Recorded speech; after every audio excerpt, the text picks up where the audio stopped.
नमस्कार, आप देख रहे हैं टीवी 27 न्यूज और मैं हूं आपके साथ आर्या चतुर्वेदी। चलिए बुलेटिन की शुरुआत करेंगे इस वक्त की बड़ी खबर से। बीजेपी चुनाव समिति की बैठक खत्म हो गई है। यूपी के 24 सीटों पर मंथन किया गया। बंगाल की 20 सीटों पर भी चर्चा हुई। तो बीजेपी समिति की जो बैठक थी वो बैठक खत्म हो गई है। यूपी की 24 सीटों पर मंथन किया गया और इस बैठक में मुख्यमंत्री योगी आदित्यनाथ और प्रधानमंत्री मोदी, जेपी नड्डा, तमाम दिग्गज नेता इस बैठक में शामिल हुए और यूपी की 24 सीटों को लेकर मंथन किया गया, चिंतन किया गया। साथ ही बंगाल की 20 सीटों पर भी चर्चा की गई। तो आपको बता दें कि बीजेपी चुनाव समिति की बैठक की गई थी और वो बैठक खत्म हो गई है, संपन्न हो गई है। और उत्तर प्रदेश जो बड़ा महत्वपूर्ण प्रदेश माना जाता, वहां की बची हुई 24 सीटों को लेकर बीजेपी की बैठक में मंथन किया गया, चर्चा की गई। साथ ही बंगाल के 20 सीटों पर भी चर्चा और मंथन किया गया।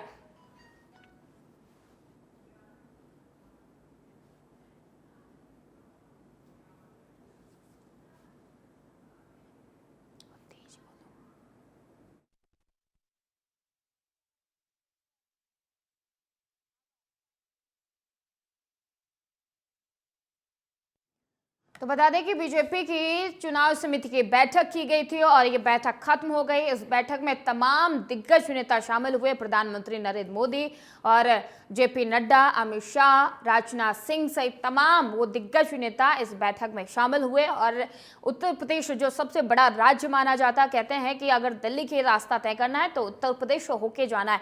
उत्तर प्रदेश में अभी 24 सीटें बची हुई हैं, जिसको लेकर बीजेपी लगातार मंथन कर रही है। और कल इस बैठक में उन 24 सीटों को लेकर मंथन किया गया, चर्चा की गई। और साथ ही बंगाल बड़ा महत्वपूर्ण राज्य है जहां पर 20 सीटें बची हुई हैं और उन 20 सीटों को लेकर इस बैठक में चर्चा की गई। अब देखने वाली बात यह होगी कि इन सीटों पर किसे उम्मीदवार बनाया जाता है, कब वो लिस्ट जारी की जाती है, ये देखने वाली बात होगी। लेकिन फिलहाल इन सीटों पर मंथन किया गया। इस बैठक में काफ़ी महत्वपूर्ण ये बैठक रही और कल शाम 6 बजे के बाद ये बैठक शुरू हुई थी। और इस बैठक में तमाम दिग्गज नेता शामिल हुए, चाहे फिर प्रधानमंत्री नरेंद्र मोदी की बात कर ली जाए, जेपी नड्डा की बात कर ली जाए, अमित शाह की बात कर ली जाए या फिर राजनाथ सिंह की बात कर ली जाए। तमाम वो दिग्गज नेता इस बैठक में शामिल हुए और बची हुई सीटों को लेकर मंथन किया गया। खासकर उत्तर प्रदेश के 24 सीटें ऐसी बची हुई हैं जहां पर बीजेपी ने अभी तक पत्ते नहीं खोले हैं और उन सीटों को लेकर किसे प्रत्याशी बनाना है, किसकी टिकट काटी जानी है, इन तमाम चीजों को लेकर मंथन किया गया, चिंतन किया गया। और साथ ही पश्चिम बंगाल की 20 सीटें ऐसी बची हुई हैं जिस पर बीजेपी ने कल इस बैठक में मंथन किया, चर्चा की। और ये तमाम वो सीटें हैं जिसको लेकर बीजेपी ने अभी तक अपने पत्ते नहीं खोले हैं। और अब बीजेपी की तरफ से इन तमाम सीटों पर, चाहे उत्तर प्रदेश की बात कर ली जाए, उत्तर प्रदेश की वो 20 सीटें जिस पर अभी उम्मीदवारों का ऐलान करना बाकी है, जिस पे अभी तक बीजेपी ने पत्ते नहीं खोले हैं। और साथ ही पश्चिम बंगाल की वो 20 सीटें जिसको लेकर बीजेपी की तरफ से लगातार मंथन, चिंतन और चर्चा की जा रही है।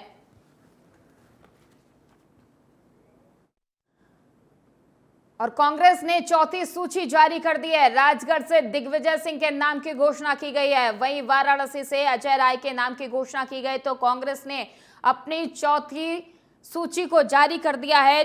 और आपको बता दें कि तमाम वो सीटें हैं जिसको लेकर कांग्रेस ने अपने पत्ते खोल दिए हैं। उत्तर प्रदेश को लेकर लगातार ये उम्मीद लगाई जा रही थी कि कब कांग्रेस अपने उम्मीदवारों को उतारती है। तो इसी कड़ी में कांग्रेस ने उत्तर प्रदेश में 9 उम्मीदवारों को मैदान में उतारा है। 46 उम्मीदवारों की सूची कांग्रेस ने जारी की है, जिसमें से 9 उम्मीदवार उत्तर प्रदेश से हैं, 2 उत्तराखंड और मध्य प्रदेश से 12 सीटों पर उम्मीदवार उतारे गए। तो उत्तर प्रदेश, मध्य प्रदेश और उत्तराखंड में बची हुई सीटों पर कांग्रेस ने अपने पत्ते खोल दिए हैं। लेकिन बात अगर उत्तर प्रदेश की जाए तो उत्तर प्रदेश में वाराणसी से, जहां पर प्रधानमंत्री नरेंद्र मोदी चुनाव लड़ रहे हैं, उनके खिलाफ कांग्रेस ने अजय राय को उतारा है। और बात अगर तमाम उन सीटों की जाए, चाहे फिर अमेठी की बात कर ली जाए, रायबरेली की बात कर ली जाए, जिसपे लगातार सस्पेंस बना हुआ था, इस पे अभी तक कांग्रेस ने अपने पत्ते नहीं खोले। ये काफी महत्वपूर्ण सीटें मानी जाती हैं, अमेठी और रायबरेली। इसके अलावा अगर बात की जाए असम में, तो एक सीट पर उम्मीदवार उतारा है। जम्मू कश्मीर से 2 सीटों पर कांग्रेस ने अपने उम्मीदवार उतार दिए हैं। मणिपुर में भी 2 सीटों पर और पश्चिम बंगाल में 1 सीट पर उम्मीदवार उतारे गए। इस तरह से कांग्रेस ने 13 सीटों पर 46 उम्मीदवार उतारे हैं। तो आपको बता दें कि चौथी सूची में 46 उम्मीदवारों के नाम की घोषणा कांग्रेस ने कर दी है। और अरविंद केजरीवाल की गिरफ्तारी को लेकर कांग्रेस सांसद प्रमोद तिवारी का बयान सामने आया है। प्रमोद तिवारी ने कहा कि मेरा बहुत स्पष्ट विचार है कि मंत्रियों या फिर सीएम की गिरफ्तारी तब तक नहीं की जानी चाहिए जब तक कि मामले में आरोप पत्र दाखिल ना हो जाए। एक संविधान प्रदत्त अधिकार है, सबको करना चाहिए। मेरा बहुत स्पष्ट दृष्टिकोण है कि संवैधानिक पद पर बैठे हुए क्योंकि 2 घटनाएं हुई। झारखंड के मुख्यमंत्री आपके खिलाफ थे, आपने उनको जेल भेज दिया।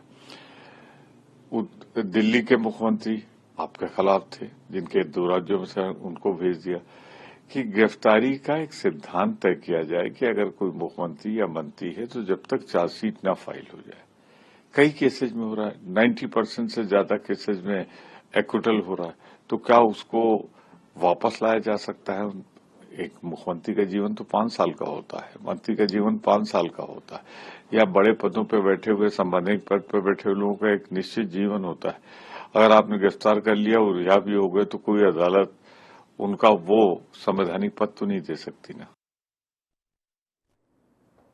और दिल्ली सरकार में मंत्री आतिशी का एक और बड़ा बयान सामने आया है। शराब घोटाले में मनी ट्रेल कहां है, आपकी तरफ से ये कहा गया है और ईडी को 2 साल की जांच में कुछ नहीं मिला। लगातार आतिशी की तरफ से जब से अरविंद केजरीवाल की गिरफ्तारी हुई है उसके बाद से तमाम बयान उनके तरफ से सामने आ रहे हैं और वो सरकार के पक्ष करते हुए दिखाई दे रहे हैं। जांच उन्होंने कहा है कि ईडी को 2 साल हो गए जांच करते हुए, लेकिन अभी तक ईडी को जांच में कुछ नहीं मिला है। आपके किसी नेता से 1 रुपए नहीं मिला है। तो आतिशी लगातार बयान दे रही हैं कि जो भी ये जांच की जा रही ईडी की तरफ से आम आदमी पार्टी के नेताओं के खिलाफ, उसके तरफ से अभी तक कोई भी सबूत ईडी को नहीं मिला है। किसी भी नेता के घर से 1 भी पैसा, 1 भी रुपया ईडी को नहीं मिला है। तो दिल्ली सरकार में मंत्री आतिशी लगातार बयान दे रही है। उनकी तरफ से कहा जा रहा है वो अपनी सरकार को डिफेंड करती हुई नजर आ रही है और उन्होंने कहा कि मनी ट्रेल कहां है, क्योंकि 1 भी पैसा अभी तक नहीं मिला है। एक सवाल बार बार उठा है कि मनी ट्रेल कहां है, पैसा कहां गया। ऐसा कहा गया कि शराब कारोबारियों को मुनाफा पहुंचा, बहुत ज्यादा मुनाफा पहुंचा।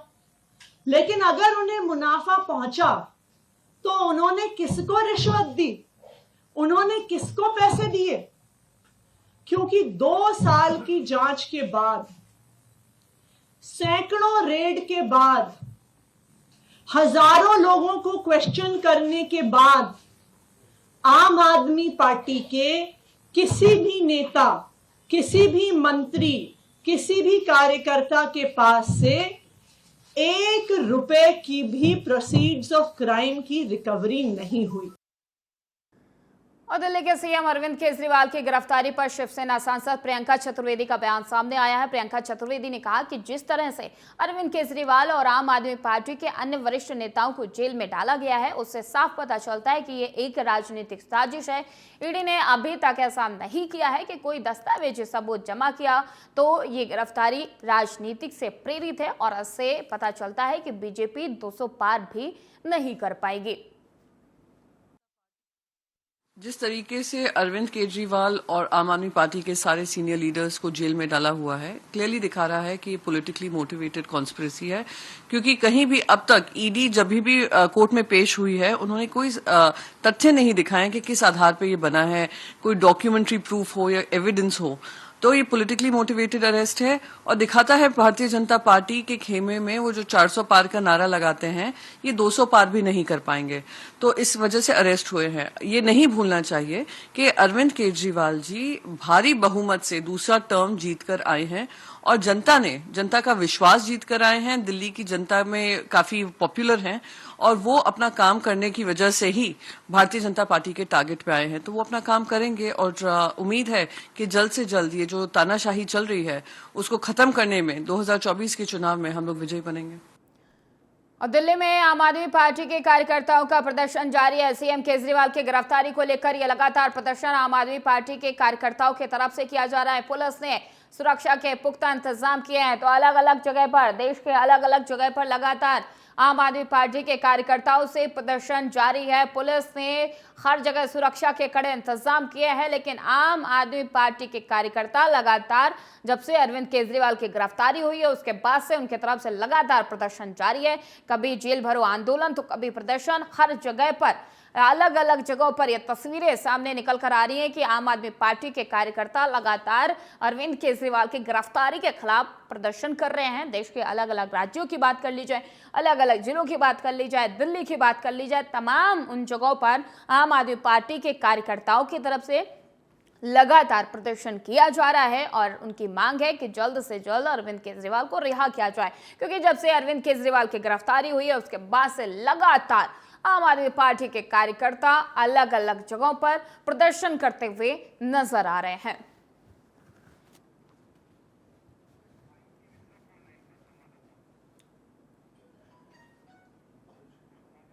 और इस खबर पर अधिक जानकारी के लिए हमारी संवाददाता आयुषी हमारे साथ जुड़ चुके हैं फोन लाइन पर। आयुषी, जिस हिसाब से लगातार कार्यकर्ताओं का, आम आदमी पार्टी के कार्यकर्ताओं का प्रदर्शन जारी है, अगर बात की जाए पुलिस ने क्या कुछ कड़े इंतजाम किए हैं? आयुषी जी बिल्कुल, मुख्यमंत्री अरविंद केजरीवाल की गिरफ्तारी के बाद लगातार आम आदमी पार्टी हो या कांग्रेस हो, इंडिया अलायंस के तमाम चेहरे हो, सबकी अपनी अपनी प्रतिक्रिया सामने आ रही है। और जो कार्यकर्ताओं का रोष है वो सड़कों पे नजर आ रहा है, क्योंकि जब से अरविंद केजरीवाल ईडी की गिरफ्त में गए हैं उसके बाद से आम आदमी पार्टी के वो तमाम कार्यकर्ता दिल्ली के मुख्य चौराहों पर प्रदर्शन करते हुए नजर आ रहे हैं। कभी जेल भरो आंदोलन कर रहे हैं, जिसके तहत कहीं ना कहीं दिल्ली पुलिस की मुश्किलें जो है वो और बढ़ गई हैं। दिल्ली पुलिस को कई ऐसे इलाके हैं जहाँ पे धारा 144 लागू करनी पड़ी है ताकि प्रदर्शन रोका जा सके, लेकिन इसके बावजूद कार्यकर्ताओं का गुस्सा, कार्यकर्ताओं की नाराजगी वो साफ सड़कों पे नजर आ रही है। और मुख्यमंत्री अरविंद केजरीवाल की गिरफ्तार होने के बाद कार्यकर्ता साफ तौर पे कहते हुए नजर आ रहे हैं कि जब तक उनके नेता जेल के अंदर हैं तब तक उनके कार्यकर्ता सड़कों पर नजर आएंगे। और अगर दिल्ली पुलिस की तैयारी की बात कर ले तो चाहे वो पार्टी कार्यालय हो, बीजेपी मुख्यालय का या आम आदमी पार्टी मुख्यालय का या फिर अरविंद केजरीवाल का सीएम हाउस, ये तमाम ऐसे सेंसिटिव जोन है जहाँ पे बैरिकेडिंग और भारी पुलिस बल अभी भी तैनात किए गए हैं, क्योंकि कभी भी कार्यकर्ता कुछ भी कर सकते हैं। और खास तौर पर बीजेपी मुख्यालय के घेराव के बाद, गिरफ्तारी के बाद पहले दिन से होती आई है कि बीजेपी मुख्यालय का घेराव करेंगे, जिसकी वजह से और क्योंकि एक ही सड़क पर बीजेपी मुख्यालय और आम आदमी पार्टी मुख्यालय दोनों है, तो कहीं ना कहीं इसकी वजह से भी दिल्ली पुलिस को काफी मुश्किलें हो रही हैं तो कार्यकर्ताओं को बीजेपी मुख्यालय तक पहुंचने से रोकने में। और साफ तौर पे देखा जा सकता है कि धारा 144 तो आपने लागू कर दी है, लेकिन कार्यकर्ताओं को आप कैसे रोक पाएंगे, क्योंकि कार्यकर्ता तो अभी सिर्फ अपने नेता के लिए भावुक होकर या आक्रोश में या गुस्से में नाराजगी दिखाते हुए इस गिरफ्तारी का विरोध करते हुए सड़कों पे नजर आ रहे हैं। और अब अगर इंडिया अलायंस की बात करें तो इंडिया अलायंस के भी तमाम दलों ने ऐलान किया है कि वो एक साथ मजबूती के साथ सड़कों पर इस गिरफ्तारी का विरोध करेंगे। तो जिस वक्त कांग्रेस, आम आदमी पार्टी और बाकी के इंडिया के सहयोगी दल अगर सड़कों पर आ जाते हैं तो दिल्ली पुलिस की मुश्किलें कितनी बढ़ती है, केंद्र की मोदी सरकार की मुश्किलें कितनी बढ़ती हैं, जनता के बीच में क्या मैसेजेस जाते हैं, ये देखने वाली बात हो। बिल्कुल आयुषी, लेकिन कहा जा रहा है कि 26 मार्च को पीएम आवास का भी घेराव किया जा सकता है। तो यहाँ पर जैसे धारा 144 लागू है उसके बाद भी कार्यकर्ता प्रदर्शन कर रहे हैं, सीधे सीधे दिल्ली पुलिस से लोहा लेने की बात सामने आ रही है। और ये भी यहाँ पे सवाल ये भी है कि पीएम आवास का जब घेराव किया जाएगा उसके बाद पुलिस की मुश्किलें कितनी बढ़ेंगी, और क्या इंडिया गठबंधन भी इस घेराव में शामिल होगा या नहीं?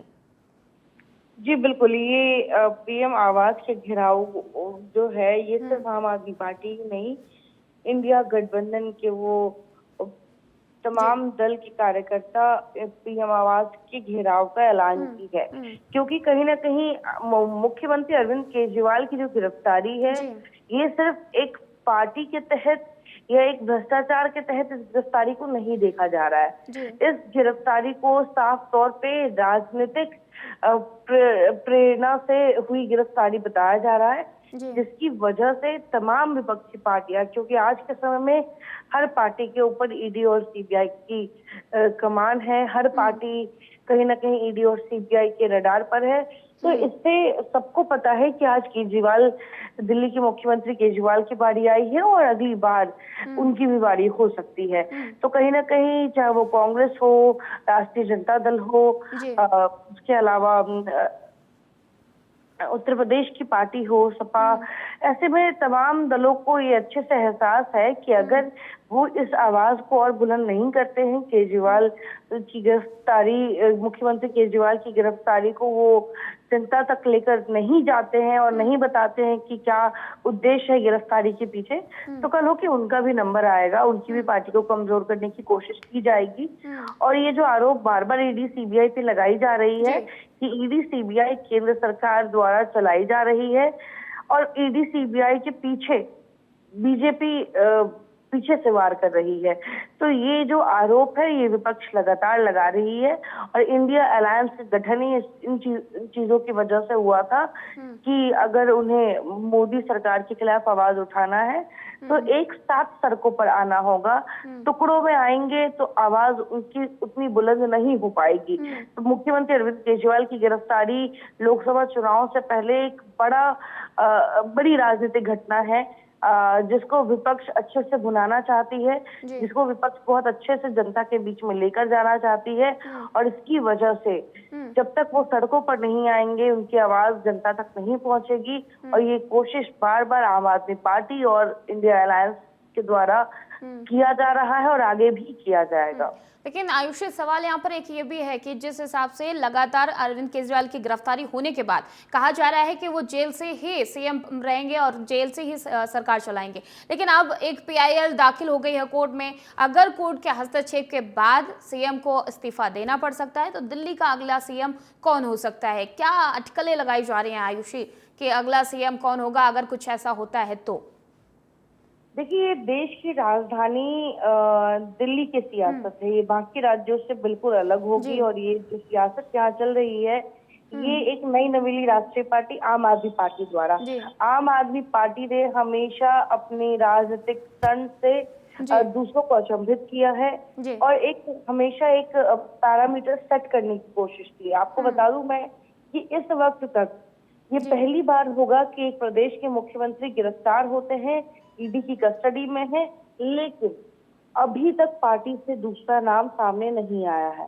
ना तो पार्टी दूसरे विकल्प के बारे में सोच रही है। वो इसलिए क्योंकि मुख्यमंत्री अरविंद केजरीवाल खुद एक आईएएस रैंक के अधिकारी रहे हैं, संविधान अच्छे से जानते हैं, संविधान के लूपहोल्स अच्छे से जानते हैं, जिसकी वजह से वो जेल से ही सरकार चलाने का उन्होंने फैसला लिया है। और ये कहीं ना कहीं उनको संवैधानिक ढांचे में कहीं ना कहीं उसका सपोर्ट भी है। आपको बता दूं मैं, ये इस चीज से भी साफ होगा कि मुख्यमंत्री अरविंद केजरीवाल ईडी की कस्टडी में रहते हुए पहला आदेश जारी कर दिए हैं, यानी कि मुख्यमंत्री इस आदेश को जारी करके एक बड़ा मैसेज दे रहे हैं कि वो प्रदेश में वो जेल के अंदर रहे या ईडी की कस्टडी में, ये राज्य दिल्ली सरकार चलती रहेगी और जनता को इससे कोई दिक्कत नहीं होगी। मैं आपको बताना चाहूंगी, ये अभी की ब्रेकिंग है कि ईडी की कस्टडी से सीएम अरविंद केजरीवाल ने पहला आदेश जारी किया है। जल मंत्रालय को लेकर केजरीवाल ने ऑर्डर जारी किया है और नोट के जरिए जल मंत्री को जारी ये आदेश कर दिए हैं और इसको लेकर 10 बजे जल मंत्री आतिशी प्रेस कॉन्फ्रेंस करेंगे। यानी कि ईडी की कस्टडी में मुख्यमंत्री अरविंद केजरीवाल एक ऐलान करते हैं, एक आदेश जारी करते हैं। बिल्कुल आयुषी, और ये साफ हो रहा है कि अरविंद केजरीवाल अभी भी ईडी के कस्टडी में होने के बावजूद भी वहां से अपने सरकार के प्रति जो भी आदेश दिए जा रहे हैं वो दे रहे हैं। बहुत बहुत धन्यवाद आयुषी तमाम सारी जानकारी देने के लिए। और सीएम मोहन यादव की बड़वानी दौरा है। तो आपको बता दें कि सीएम मोहन यादव बड़वानी दौरे पर रहेंगे। योग माया मंदिर में आयोजित बैठक में शिरकत करेंगे। भगोरिया उत्सव में शिरकत करेंगे सीएम मोहन यादव और पार्टी कार्यकर्ताओं के साथ बैठक करेंगे। तो इस वक्त की बड़ी जानकारी हम आपको दे रहे हैं कि भगोरिया उत्सव में सीएम शिरकत करेंगे और उसके साथ ही भगोरिया उत्सव को लेकर तमाम जनता को संबोधित भी करेंगे। बड़वानी दौरे पर हैं सीएम मोहन यादव। बड़वानी दौरे को लेकर तमाम तैयारियां पहले से कर ली गई हैं। कार्यकर्ता उत्साहित हैं। पार्टी कार्यकर्ताओं के साथ वो बैठक भी करेंगे। चुनाव को देखते हुए लगातार उनके तरफ से ये दौरे और ये बैठकों का दौर जारी है और अब इसी कड़ी में बड़वानी दौरे पर रहेंगे सीएम मोहन यादव। यहाँ पर पार्टी कार्यकर्ताओं के साथ बैठक करेंगे और भगोरिया जो बड़ा उत्सव माना जाता है उसमें भी वो शिरकत करेंगे। और निर्वाचन आयोग ने कंट्रोल रूम भोपाल में बनाया है। विज्ञापनों पर निर्वाचन आयोग की नजर रहेगी। सोशल मीडिया पर चुनाव आयोग की नजर रहेगी। कंट्रोल रूम बनाया गया है मीडिया मॉनिटरिंग सेल की तरफ से और 24 घंटे टीम इसमें तैनात रहेगी। तो कंट्रोल रूम को लेकर लगातार तैयारियां की गई थी। कंट्रोल रूम में मीडिया मॉनिटरिंग सेल बनाया गया है। तो आपको बता दें कि 24 घंटे इसमें टीम तैनात रहेगी और इस कंट्रोल रूम से निर्वाचन आयोग ने इसको कंट्रोल रूम को बनाया है और लोग अपनी शिकायतें भी इसमें कर सकेंगे। साथ ही विज्ञापनों पर निर्वाचन आयोग की नजर रहेगी। सोशल मीडिया पर चुनाव आयोग की नजर रहेगी ताकि सोशल मीडिया के माध्यम से कोई ऐसी खबर ना पहुंचाई जाए, ना ऐसी फैलाई जाए। और यही वजह है कि लगातार हर जिलों में कंट्रोल रूम का उद्घाटन किया जा रहा है, कंट्रोल रूम स्थापित किया जा रहा है ताकि अगर लोगों को कोई प्रॉब्लम होती, कोई दिक्कत होती तो वो अपनी शिकायत भी दर्ज करवा सकते हैं। और कंट्रोल रूम में 24 घंटे टीम मौजूद रहेगी। 24 घंटे उनके तरफ से काम किया जाएगा, तत्पर रहेंगे। खासकर सोशल मीडिया के माध्यम से जो फेक खबरें फैलाई जाती है उस पर भी नजर चुनाव आयोग की रहेगी। और सीएम अरविंद केजरीवाल के बाद अब एक और आप विधायक पर ईडी ने शिकंजा कस दिया है। ईडी ने आम आदमी पार्टी के विधायक गुलाब सिंह यादव के यहाँ छापेमारी की है। बता दें कि गुलाब सिंह यादव दिल्ली के मटियाला विधानसभा से विधायक हैं। गुलाब सिंह गुजरात के प्रभारी और सह प्रभारी भी रह चुके हैं।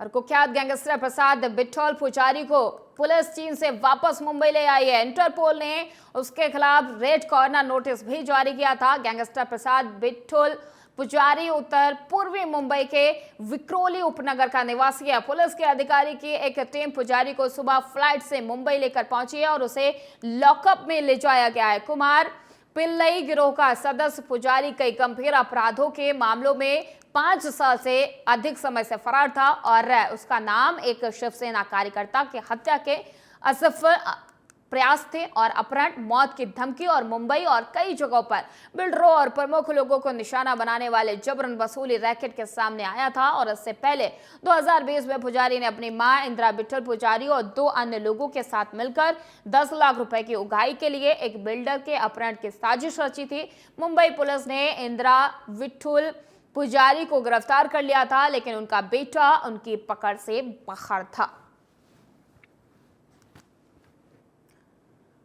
और पैसे लेकर सवाल पूछने के मामले में टीएमसी नेता और पूर्व सांसद महुआ मोइत्रा की मुश्किलें थमने का नाम नहीं ले रही हैं। टीएमसी नेता महुआ मोइत्रा के यहां सीबीआई की छापेमारी की गई है। सीबीआई ने महुआ के कोलकाता समेत कई ठिकानों पर छापेमारी की। आपको बता दें कि पिछले साल दिसंबर में अनैतिक आचरण के लिए मोइत्रा को लोकसभा से निष्कासित कर दिया गया था। पूर्व सांसद से अपने निष्कासन को सुप्रीम कोर्ट में चुनौती दी थी और अब आम चुनाव के दौरान पश्चिम बंगाल के कृष्णानगर लोकसभा सीट से टीएमसी उम्मीदवार के रूप में फिर से मैदान में होंगे।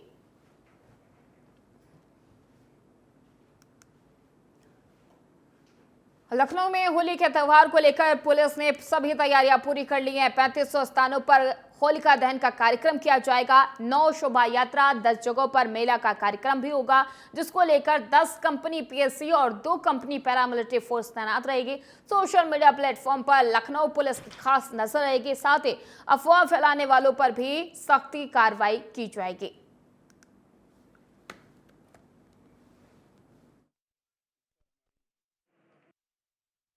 सर, पश्चिमी क्षेत्र में होली को लेकर क्या इंतजाम है? साथ ही साथ जो रमजान का जुलूस है वो भी निकलता है, तो किस तरह से तैयारियां की गई हैं? 24 और 25 में होली का त्यौहार मनाया जाएगा। 24 को होलिका दहन होगा। सभी जो होलिका हैं उस पर हमारी पुलिस की ड्यूटी लगी हुई है। सभी होलिकाओं को हम लोगों ने कवर किया हुआ है। थाना प्रभारी और उनके पर्यवेक्षक अधिकारी जो हैं, assistant commissioner of police, additional DCP, स्वयं मैं, हम सब पेट्रोलिंग पर होंगे उस दिन और सकुशल इसको संपन्न कराएंगे।